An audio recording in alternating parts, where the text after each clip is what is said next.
Información urgente que vamos a ampliar en vivo enseguida desde Comodoro Rivadavia, pero adelantamos, por si estuviste distraído el fin de semana, que la madre y el padrastro de Ángel, el nene muerto en Comodoro Rivadavia, han sido aprehendidos.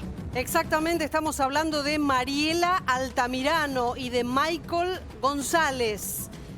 Estamos hablando de la madre biológica y del padrastro de Ángel, este niño de 4 años que murió en el hospital producto de un paro cardiorrespiratorio, pero la autopsia preliminar habló siempre de lesiones en la cabeza. Y hay un documento, Guillermo, que a esta hora se ha sumado a la causa, donde los médicos que trasladaron a Ángel desde la casa precaria, por cierto, hasta el hospital, habla ese documento de traumatismos previos.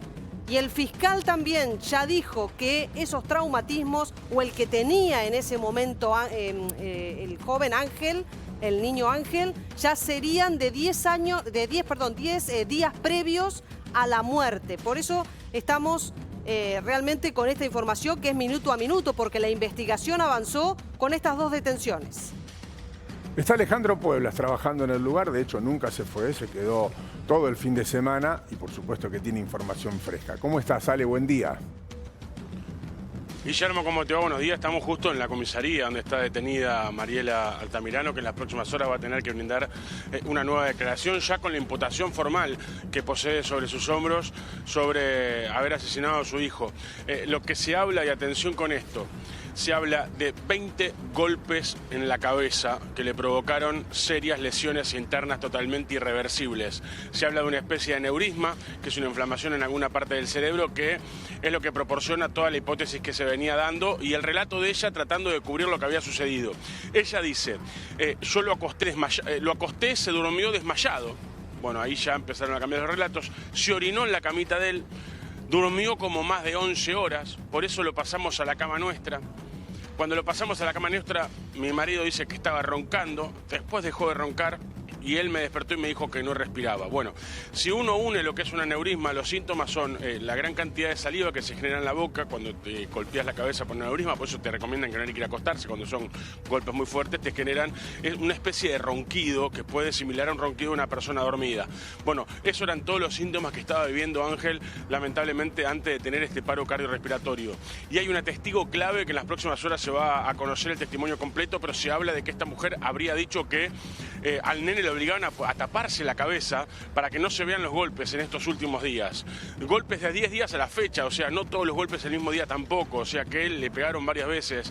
Bueno, lo que vivió Ángel lamentablemente antes de su muerte, con lo que va delimitando la justicia, es terrorífico. Obviamente esta gente va a ir directo a una prisión perpetua si es que todo se confirma. Ahora, lo que cree la justicia es que el autor material del hecho fue el padrastro y la madre fue quien, obviamente, partícipe necesario, abandono de persona, todo, ambos. Si todo sigue sobre rieles va a ser una prisión perpetua. Y atención con esto, la hijita que tenía entre ellos dos en estos momentos está con una hermana de Mariela Altamirano, la mamá de Ángel, viajando rumbo a Córdoba para quedar bajo el cuidado de los familiares más cercanos de Mariela Altamirano. Mientras tanto, detrás de estas paredes está esta mujer irreconocible por lo que pudimos observar, y en principio ahora sí se la notaba bastante deprimida. Uno ve el video y obviamente queda conmovido. Creo que a toda la sociedad le pasó lo mismo, antes incluso de la investigación judicial o antes de que aparezcan los resultados un poco más contundentes de la operación de autopsia del cuerpo de Ángel, que es cuando uno lo ve llorando, pidiendo por no ir a esa casa donde finalmente pierde la vida. Por supuesto que es una investigación preliminar, por supuesto que habrá que colectar toda la prueba, por supuesto que debe haber un juicio, pero tal vez es lo que nadie quería que pase, que se confirme esta sospecha, Alejandro. Sí, exactamente, pero lo bueno de esto es que, bueno, primero el personal policial, hay que decirlo, no dejó que esta gente se fugue. Ahora, lo malo es lo que vivió Ángel días antes de morir, Guille. Claro.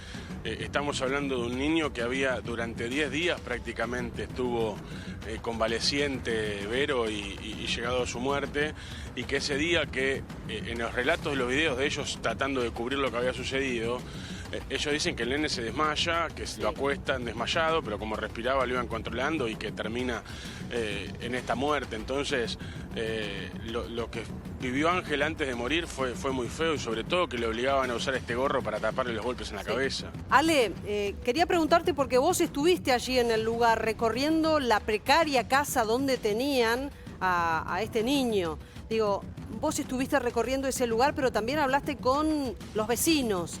Hablan de que la madre y el padrastro cremaron pruebas, que los vieron quemando algunas cosas del niño o tal vez ordenando esa escena.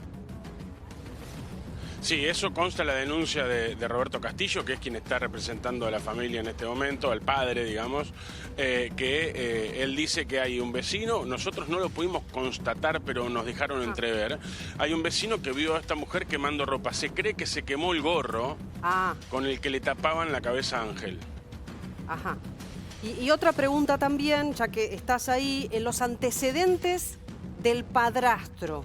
Ya tiene antecedentes por violencia a otros hijos.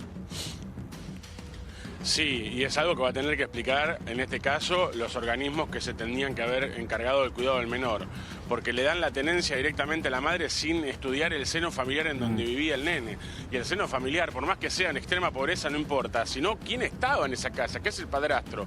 Tenía 3 denuncias por violencia de género en Ushuaia, más una restricción perimetral a sus propios hijos por violencia intrafamiliar, y no solamente es una amenaza a un excuñado también de muerte. Bueno, una situación verdaderamente muy complicada, y a ese contexto mandaron a vivir a un menor que hoy lamentablemente está dentro de un cajón. Ale, nosotros estamos acá, vos estás allá, vos sos el que escuchás lo que dice la gente en el barrio, que muchas veces dista mucho de lo que es una investigación judicial. El comentario a veces es más fuerte que la prueba que todavía se pudo recolectar. ¿Qué dicen los vecinos, la gente? ¿Sospechaban algo? ¿Creen que esto puede ser así? ¿Creen que no?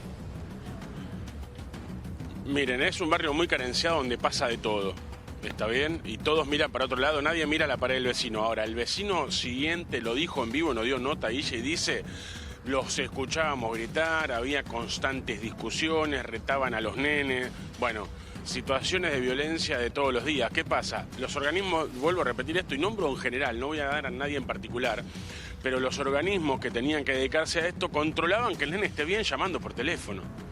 Claro. No iban al lugar como fuimos nosotros ahí, porque es una villa seguramente para ellos, un asentamiento, pero había que haber ido, y es su trabajo, y había que haber visto primero hacinado como vivía el nene. Hay un montón de nenes en la República Argentina que viven así, está bien, pero en los expedientes figuraba que el nene tenía su propia habitación, prácticamente que vivía en un palacio, no era la condición. Y tampoco el entorno, estamos hablando de un tipo que se escapó prácticamente aquí a Comodoro Rivadavia por haberle pegado a sus propios hijos en Ushuaia.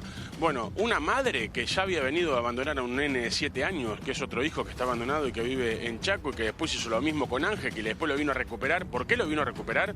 Bueno, la justicia tiene casi en su poder, y el abogado Roberto Castillo, que ella empieza a hacer toda esta recuperación del niño cuando el padre, Luis, le hace a ella una denuncia por alimentos y le embargan el 15% del sueldo. Ahí ella lo amenaza a Luis, y ahí ella le dice que le va a sacar al nene. Entonces ella decide venir a Comodoro Rivadavia para no tener ese embargo del sueldo y sacarle el nene a Luis y dar vuelta a la situación, ¿no? Pedirle la mantención alimentaria a Luis y no entregarla a ella. Ahí está todo el tramo de la historia que está en plena investigación, pero la única realidad, lo bien concreto, es que Ángel no está más y que probablemente haya tenido una muerte violenta. Casi que lo podríamos confirmar, más allá de los detalles que después se van a dilucidar